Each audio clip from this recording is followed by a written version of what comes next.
አርዕስተ ዜና ታላቁ የኢትዮጵያ ህዳሴ ግድብ ከኢትዮጵያ ባለፈ የቀጠናውን ሀገራት የኢኮኖሚ ትስስር የሚያጠናክር ነው ተባለ።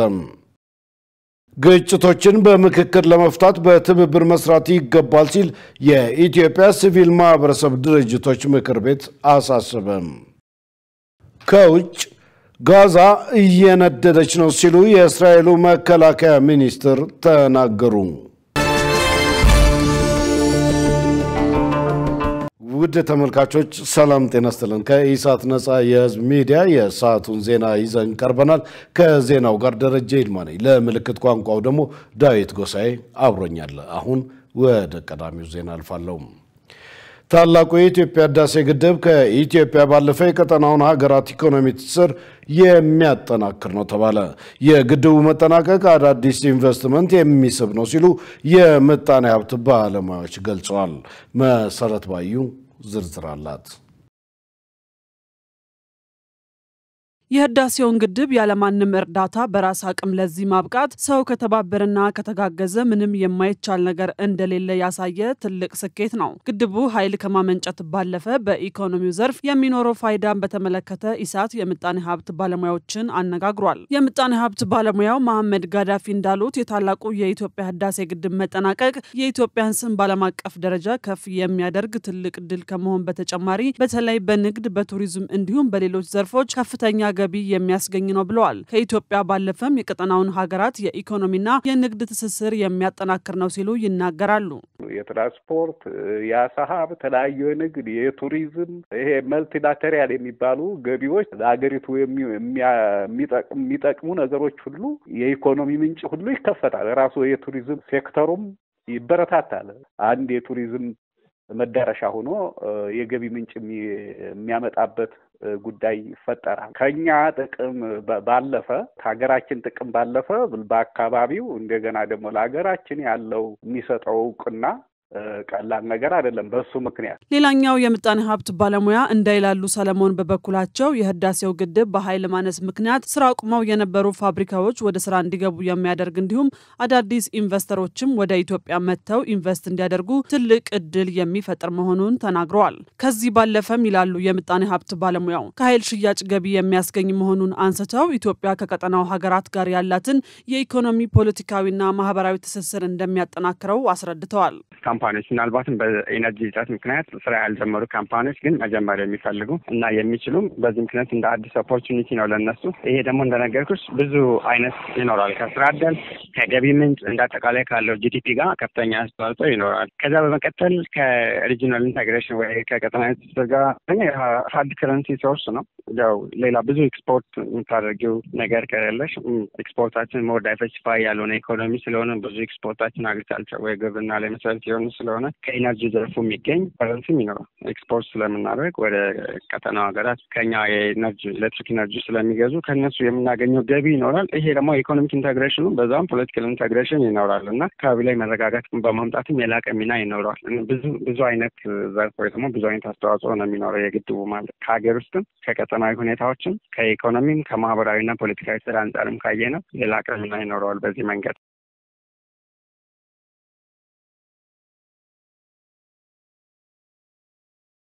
ግጭቶችን በምክክር ለመፍታት በትብብር መስራት ይገባል ሲል የኢትዮጵያ ሲቪል ማህበረሰብ ድርጅቶች ምክር ቤት አሳሰበ። በተያያዘም በየጊዜው የሚፈጠሩ አለመግባባቶች ኢትዮጵያ ያላትን የአንድነት እሴት እየሸረሸሩ መምጣታቸውን የሀገራዊ ምክክር ኮሚሽን አስታውቋል። ገነት ዘዘው የኢትዮጵያ ሲቪል ማህበራት ድርጅቶች ምክር ቤት በዛሬው ዕለት በአዲሱ ዓመት ሰላም የሰፈነባት ኢትዮጵያ በሚል መሪ ቃል ሀገር አቀፍ የሰላም ኮንፈረንስ አካሂዷል።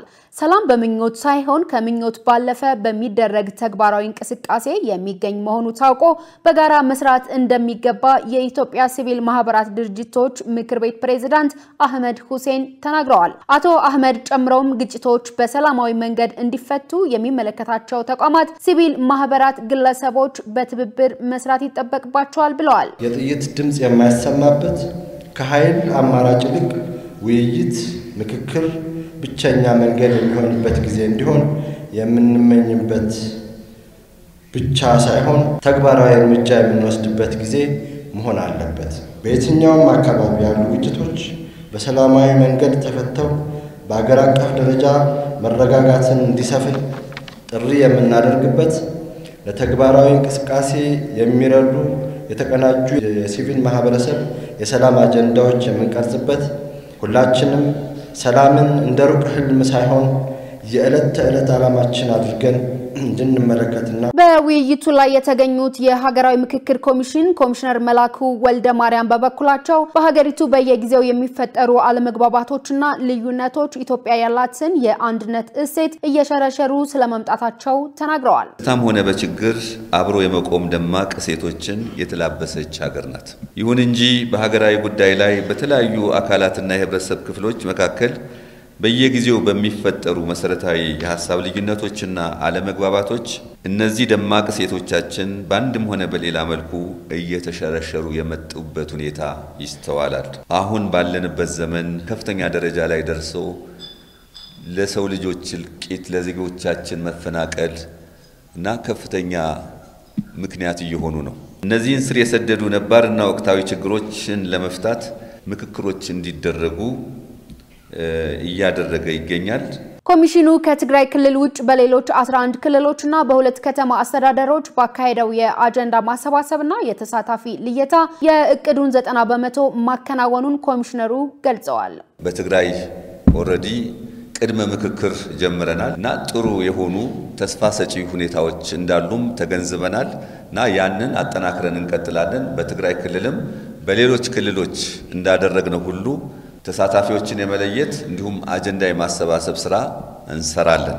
የፖለቲካ ሳይንስ ምሁር ዶክተር ሰሚር የሱፍ በውይይቱ ላይ ባቀረቡት ሪፖርት በሀገሪቱ እስካሁን ድረስ ሙሉ በሙሉ ልባት ያላገኙ የፖለቲካ ጥያቄዎች መኖራቸውን አንስተው ተከታዩን ይህን ይላሉ። ኢትዮጵያ ውስጥ የግጭት መዘውተር አንደኛው መንስኤ ብዙ መንስኤዎች አሉ። አንደኛው መንስኤ ማህበረሰብ ስለ መንግስት ኃይል፣ መንግስት ደግሞ ስለ ማህበረሰብ ኃይል ያላቸው አመለካከት በተቃርኖ የተሞላ መሆኑ ግጭት እንዲባባስ ትልቅ ሚና ተጫውቷል ነበር ያልኩት። በዚህም አማካኝነት በህብረተሰብ ክፍል ወይም ኃይሎች በሁሉ በህብረተሰብም ባይሆን የተወሰነ የህብረተሰብ ክፍሎችና በመንግስት መካከል ያለው ግንኙነት እንዲሻክር ትልቅ ሚና ተጫውቷል። በሌላ በኩል ግን መንግስትና ህዝብ በጣም የሚፈላለጉ ኃይሎች እንደሆኑም ይታመናል። የሲቪክ ማህበራት የመሪውን ሚና መጫወት ተጠበቀባቸዋል።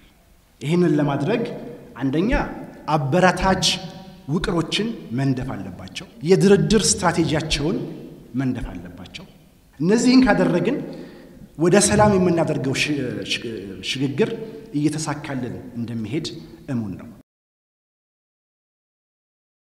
በኢትዮጵያ የትምህርት ስርዓት ውስጥ የአንደኛ ደረጃ ተማሪዎች ማንበብና መጻፍ አለማወቅ ዋነኛው ተግዳሮት እንደሆነ ተገለጸ።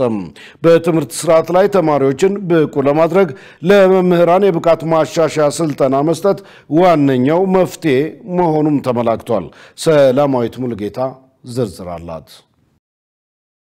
ኢሳት ነጻ የህዝብ ሚዲያ በ2018 የትምህርት ዘመን በክልሎች ያለው ነባራዊ ሁኔታና ዝግጁነት ምን ይመስላል ሲል ጠይቋል። የኦሮሚያ ክልል ትምህርት ቢሮ ምክትል ኃላፊ ኤፍሬም ተሰማ እንዳሉት በኢትዮጵያ የትምህርት ስርዓት ውስጥ የአንደኛ ደረጃ ተማሪዎችን በማንበብና በመጻፍ በኩል ብቁ ያለማድረግ ዋነኛው ተግዳሮት መሆኑን ገልጸው ተማሪዎችን ብቁ ለማድረግ ለመምህራን ስልጠና መሰጠቱን ተናግረዋል። ኢትዮጵያ ትምህርት ውስጥ ያለው ትልቁ ችግር የአንደኛ ደረጃ ተማሪዎች የማንበብ የመጻፍና የማስላት ችግር ነው እና ይሄንን ችግር ለመቅረፍ አንድ ፕሮግራም አለ ታርል የሚባል ቲቺንግ አት ዘ ራይት ሌቭል የሚባል በብዙ ሀገሮች ላይ በኤዥያ በአፍሪካ ተሞክሮ ውጤታማ የሆነ አሰራር ነው። በሀገራችን ደግሞ በደቡብ በጌዲዮ ዞን የሙከራ ጥናት የተደረገበት የፔዳጎጂካል አፕሮች ነውና በዚህ ፔዳጎጂካል አፕሮች መሰረት አንደኛ ዶክመንቱን አዘጋጅተን እንደ ኦሮሚያ፣ ሁለተኛ የአሰልጣኞች ስልጠናን ሰጥተን በአጠቃላይ 57000 የሚሆኑ የአንደኛ ደረጃ መምህራን የቋንቋና የሂሳብ ትምህርቶች ላይ ከ3ኛ እስከ 6ኛ ክፍል የሚያስተምሩ መምህራንን አሰልጥነናል በዚህ ክረምት ውስጥ ማለት ነው። በክልሉ በ2018 የትምህርት ዘመን 13 ሚሊዮን ተማሪዎች ለማስተማር የታቀደ ሲሆን እስካሁን የተመዘገቡት 11 ሚሊዮን ተማሪዎች መሆናቸውን ተናግረዋል። ተማሪዎች ምዝገባ የተጀመረው ነሐሴ 26 ነው እስከ ጳጉሜ 5 በዚህ ጊዜ ውስጥ የተመዘገቡት ወደ 11 ሚሊዮን ተማሪዎች ናቸው። እንግዲህ እንደ መጥፎ ባህል ሆኖ ተማሪዎች በሚጠየቁበት ሰዓት ያለ መምጣት ምናልባትም የአየሩ ሁኔታ የወንዝ መሙላት እነዚህ እንቅፋት ሊሆኑ ይችላሉ። የሚጠበቀውን ያህል አልመጡም። እስከ 2 ሚሊዮን ተማሪዎች አካባቢ ከእቅዳችን አንፃር ይጎላል። ያንን ደግሞ ትምህርት ቤቶች የሚያሟሉበትን አሰራር ይኖራቸዋል ብዬ ነው ማምነው። በተያያዘ የትግራይ ክልል ትምህርት ቢሮ የህዝብ ግንኙነት ዳይሬክተር ስዩም ሀጎስ በበኩላቸው ለትምህርት ዘመኑ በሁሉም ትምህርት ቤቶች የተማሪዎች ምዝገባ እየተካሄደ ቢሆንም የሚመዘገቡት በሚፈለገው ልክ ባለመሆኑ የምዝገባው ጊዜ እስከ መስከረም 11 የሚራዘም መሆኑን ተናግረዋል። እኛ ፌደራል መንግስት ያወጣው ከመስከረም 5 ጀምሮ ትምህርት እንደሚጀምር ነው። እኛ ደግሞ ካለን ነባራዊ ሁኔታ ከአካባቢያ አይተን ነው እንግዲህ እየሰራን ያለነውና ምዝገባም ስንጀምርም ከትምህርት ሚኒስቴር በጀመረው ልክ እኛ ነሐሴ 26 ነው እያንዳንዱ ትምህርት ቤት ምዝገባ እንዲጀምር ያደረግነው። ከዛ በኋላ ከነሐሴ 26 አሁን ያለው ጊዜ በጣም አጭር ጊዜ ስለሆነ ካለን ነባራዊ ሁኔታ አብዛኛው ማህበረሰባችን ገጠር ስለሆነ ዘግየት ብሎ ነው ወደ ትምህርት ክረምቱም ኃይለኛ ዝናብ ስለነበር የዝናብ ሁኔታ ስለነበር ያለን አማራጭ ቀስ ብለን አንድ ሳምንት ከፌደራል ወደ ኋላ ዘግየት ብለን እንደሚጀምር የትምህርት ክለንተናችንን ነው የሚያመለክተው። ከዚህ ቀደም የመጽሐፍና የተለያዩ የማስተማሪያ ቁሳቁሶች ችግር በመማር ማስተማሩ ሂደት ተግዳሮት እንደነበሩ ጠቅሰው ችግሩ አሁንም መቀጠሉና መፍትሄ ያለማግኘቱን ዳይሬክተሩ ተናግረዋል። ችግሩን ለመፍታት ከሚመለከታቸው ባለድርሻ አካላትና ተራድኦ ድርጅቶች ጋር በጋራ እየተሰራ ነው ብለዋል። በተለይ የተፈናቀሉ ዜጎችን ላይ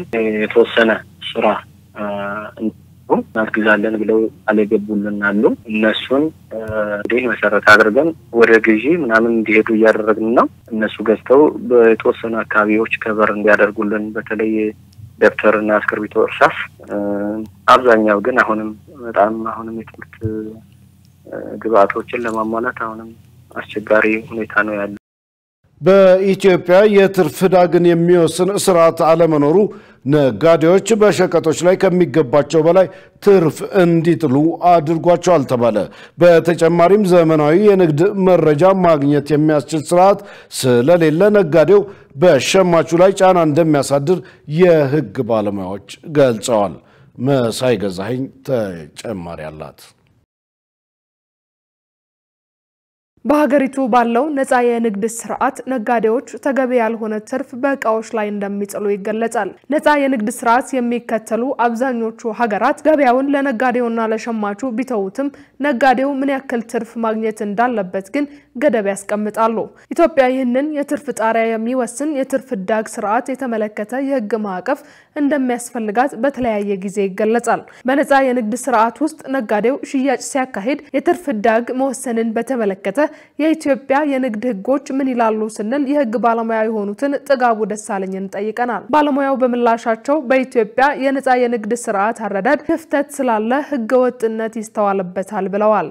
የንግድ ስርዓት አረዳድ በእኛ ሀገር የተዛባ ስለሆነ ህገወጥነት የሚታይበት ሆነ 500 ብር የሸጠውን ዕቃ 1500 ብር ካልሸጠ ያተረፈ የማይመስለው እንደ ኪሳራ የሚቆጠር የንግድ ማህበረሰብ ነው። አንደኛው ለሞራልም ለህግም ተገዥ ያለመሆን ማለት ነው። ግን ህጉ የሚለው ከማምረቻ ወይም ከውጭ የሚመጣ ዕቃ የትራንስፖርት ዋጋና የማምረቻ ዋጋ ተጨምሮ ለሸማቹ ፍትሃዊ በሆነ ነፃና የንግድ ውድድር ስርዓትን ባከበረ ለሸማቹ ሊደርስ ይገባል ነው። የጊዜ ገደብ የለው። በሰለጠኑት ሀገራት የትርፍ ዕዳግ የማምረቻና የትራንስፖርት ዋጋ ጨምሮ ለምሳሌ 500 ብር ያመጣውን ዕቃ 5.80 ይችላል 5.40 ሊሸጥ ይችላል። በአብዛኛው 10% ተጨምሮበት ነው የትርፍ ዕዳጋቸው ይታወቃል ማለት ነው። ነጋዴው ምን አይነት ዕቃ ይሸጣል፣ በምን ያህል ዋጋ ይሸጣል፣ ምን ያህል ነው ትርፉ የሚለው ራሱ የታወቀ ነው ማለት ነው። የኛ ሀገር መሰረታዊ ችግሩ አንዱ ይሄ ነው። የትርፍ ዕዳግ ስርዓት የለንም ነው። ሌላኛው የህግ ባለሙያ ነብዩ ምክሩ ደግሞ ነጋዴው በህጋዊ መንገድ አትርፎ እየሸጠ ስለመሆኑ ለማወቅ የሚያስችል ዘመናዊ የንግድ ስርዓት አለመኖሩ ነጋዴዎችን ተጠያቂ ለማድረግ የማስረጃ ችግር እንዳለ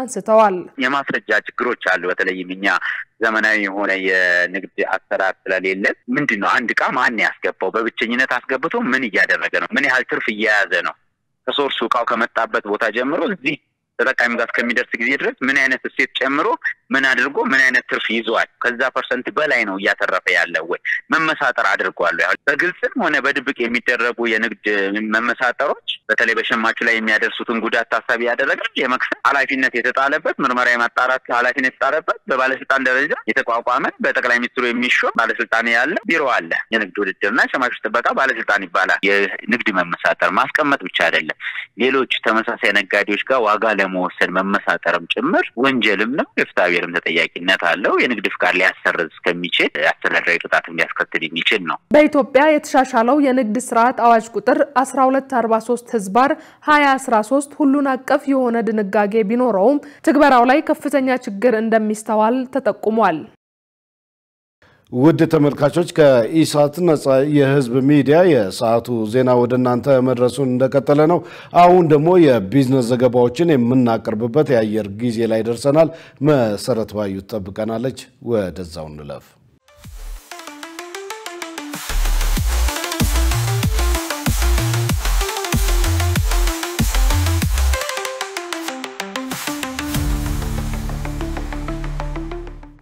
ሰላም ጤና ይስጥልን ውድ ተመልካቾቻችን ከኢሳት ነጻ የህዝብ ሚዲያ የዕለቱን የቢዝነስ ዜናዎች ይዤላችሁ ቀርቤያለሁ። ከዜናዎቹ ጋር መሰረት ባዩ ነኝ። አብራችሁን ቆዩ።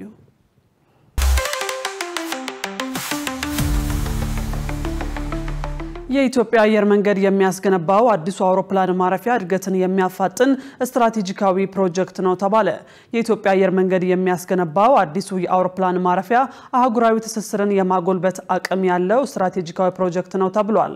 የገንዘብ ሚኒስትሩ አህመድ ሽዴ የኢትዮጵያ አየር መንገድ በቢሾፍቱ ለማስገባት ያቀደውን ግዙፍ አውሮፕላን ማረፊያ የግንባታ ፕሮጀክት ማሳያ ማስጀመሪያ መድረክ ላይ ባደረጉት ንግግር ፕሮጀክቱ ምጣኔ ሀብታዊ እድገትን የሚያፋጥንም ነው ብለዋል። ሚኒስትሩ ጨምረውን ፕሮጀክቱ የአየር መንገዱን አቅም በማሳደግ ዓለም አቀፋዊ ተወዳዳሪነቱን ለማረጋገጥ የሚያስችል እንደሆነ ገልጸው ይህም ኢትዮጵያን ከቀዳሚዎቹ የዓለም የአቪዬሽን መዳረሻዎች እንድትሰለፍ ያስችላታል ብለዋል።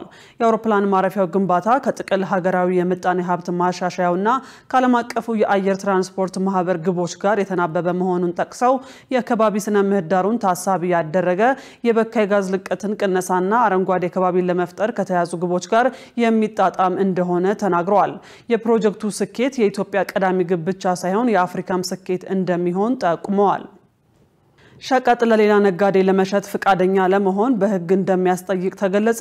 የንግድና ቀጣናዊ ትስስር ሚኒስቴር አንድ ነጋዴ አንድን የንግድ ዕቃ ወይንም ሸቀጥ አገልግሎት ወይም ግብዓት ለሌላ ተወዳዳሪ ነጋዴ ለመሸጥ ፍቃደኛ ባይሆን ወይንም አልሸጥ ቢል ድርጊቱ ህገወጥ የንግድ ተግባር ነው ሲል ገልጿል። ሚኒስቴር መስሪያ ቤቱ በድረገጹ ባጋራው መልእክት አንድ ነጋዴ ከሌላው ነጋዴ ጋር የንግድ ልውውጥ ለማድረግ ወይንም ላለማድረግ የሚያስችል ህጋዊ መብት ቢኖረውም ፍትሃዊ የንግድ ውድድሩን በሚቃረን መልኩ የራሱን የገበያ ድርሻ በማስፋት ትርፍ ለማግኘት አስቦ አንድን ተፈላጊ የንግድ ዕቃ አገልግሎት ወይንም ግብዓት ተወዳዳሪ ለሆነ ለሌላ ነጋዴ በቀጥታ ወይንም በተዘዋዋሪ መንገድ ለመሸጥ ፍቃደኛ በማይሆንበት ጊዜ ድርጊቱ በህግ የሚያስጠይቅ የጸረ ውድድር ንግድ ተግባር ይሆናል ብሏል። ይህ ድርጊት የንግድ ስርዓቱን ሚዛን የሚያዛባ ከመሆኑም በላይ በገበያ ላይ የሚፈጠረውን ፍትሃዊ ውድድር ያዳክማል፣ ሌሎች ነጋዴዎች ከገበያ እንዲወጡ እንዲሁም የሸማቾች ምርጫ እንዲገደብ ያደርጋል ተብሏል።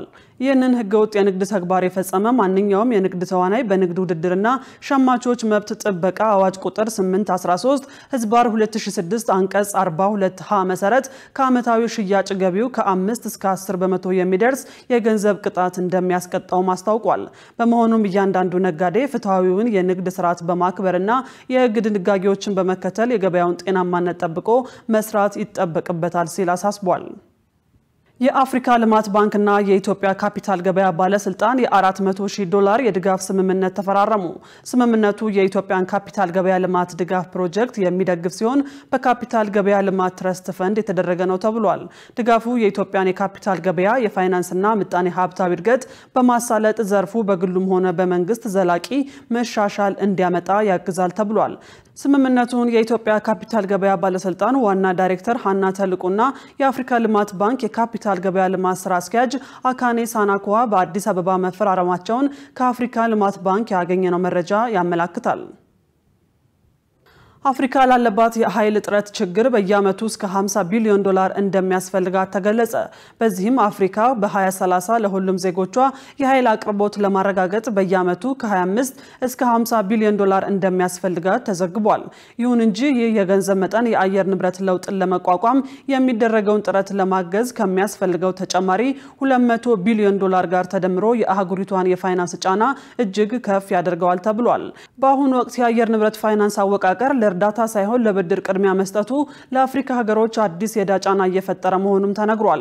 ይህ ሁኔታ አህጉሪቱ ቀደም ሲል ከነበረባት ከባድ የዕዳ ሸክም ተጨማሪ ብድር እንድትወስድ ስለሚገፋፋት አፍሪካን ወደ ጥልቅ የጥገኝነት ወጥመድ ሊያስገባት ይችላል ተብሎ ተሰግቷል።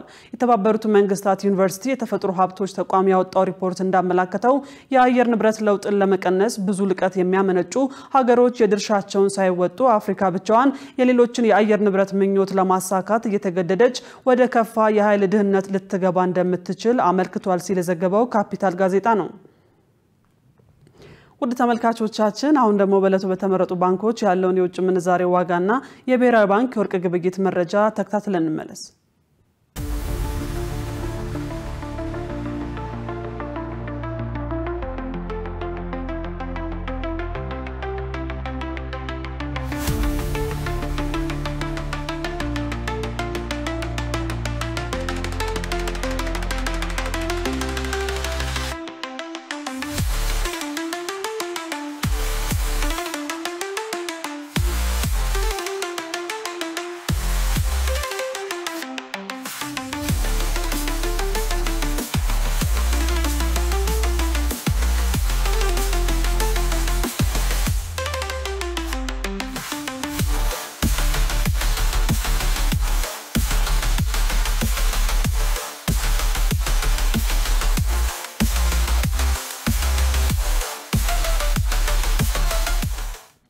ውድ ተመልካቾቻችን ለለቱ ያዝናቸው የቢዝነስ ዜናዎች በዚሁ ተጠናቀዋል። ወደ ቀሪ ዜናዎች እንመለስ።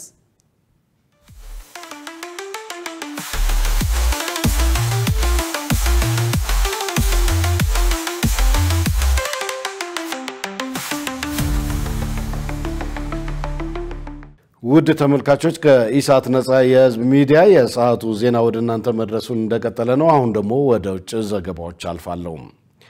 ጋዛ እየነደደች ነው ሲሉ የእስራኤሉ መከላከያ ሚኒስትር ተናገሩ።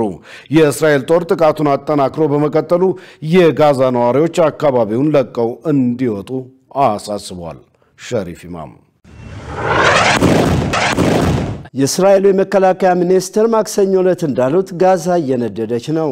ሌሊቱን በጋዛ ላይ ከፍተኛ ድብደባ ተካሂዷል። ቀደም ሲል የአሜሪካው ከፍተኛ ዲፕሎማት በጋዛ ከተማ የተጠናከረ ዘመቻ ሊካሄድ እንደሚችል ጠቁመው ነበር። የመከላከያ ሚኒስትሩ እስራኤል ካትዝ አስተያየት የተደመጠው የአሜሪካው የውጭ ጉዳይ ሚኒስትር ማርኮ ሩቢዮ ወደ ኳታር ለመጓዝ በዝግጅት ላይ እያሉ ነው። ማርኮ ሩቢዮ እስራኤል ባለፈው ሳምንት በፈጸመችው ጥቃት 5 የሐማስ አባላትና 1 የዶሃ የጸጥታ ሰራተኛ የተገደሉበትን ሁኔታ በተመለከተ ከባለስልጣናት ጋር ለመነጋገር አቅደዋል። የአረብና የሙስሊም ሀገራት ሰኞ ዕለት በነበራቸው ስብሰባ ጥቃቱን ተቃውመዋል። ይሁን እንጂ እስራኤልን በተመለከተ አንዳች እርምጃ እንዲወሰድ አልወሰኑም። ማርክ ሩቢዮ ከእስራኤል ወደ ኳታር ሲሄዱ ለጋዜጠኞች እንደነገሩት በጋዛ ጥቃቱ ተጀምሯል ብለዋል። ደህና እንደምታዩት እስራኤል በዚያ ኦፕሬሽን ጀምራለች። ከስምምነት ለመድረስ በጣም አጭርና የተጣበበ ጊዜ ነው ያለን ብለዋል ሩቢዮ። ወራት የለንም፣ ምናልባትም ቀናት ብቻ ናቸው ያሉን፣ ምናልባትም ጥቂት ሳምንታት፣ እናም ሁነኛ ሁነት ላይ ነን ብለዋል። የኛ አንድ ቁጥር ምርጫ ጉዳዩን በድርድር መጨረስ ነው ብለዋል ማርክ ሩቢዮ።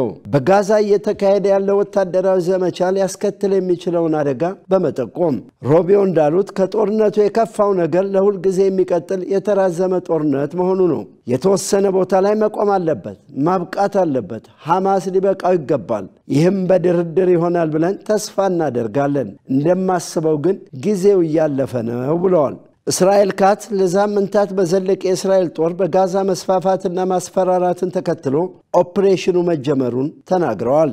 ካትስ ጋዛ እየነደደች ነው አሉ ማክሰኞ ጠዋት ላይ።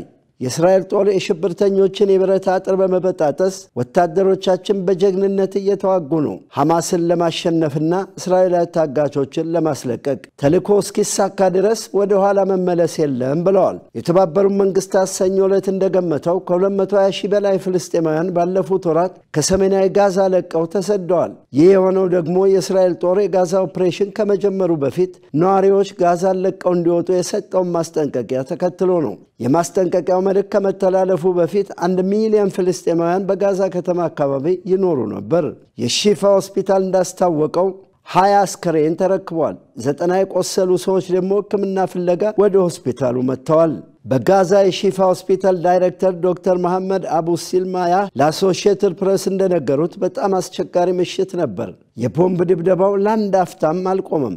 አሁንም ከፍርስራሽ ስር አስከሬን ሊኖር ይችላል ብለዋል። የእስራኤል ጦር ጥቃቱን በተመለከተ ወዲያውኑ ምላሽ አልሰጠም። ነገር ግን ሐማስ በሲቪሎች መኖሪያ አካባቢ በጋዛ ከተማ የራሱን መሰረተ ልማት ገንብቷል ሲል ወቀሳ አቅርበዋል።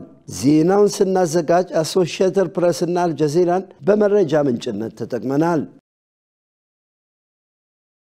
ቤላሩስ ከሩሲያ ጋር በምታደርገው የጋራ ወታደራዊ ልምምድ ላይ የአሜሪካ ወታደራዊ ባለስልጣናት በታዛቢነት እንዲገኙ ግብዣ አቀረበች።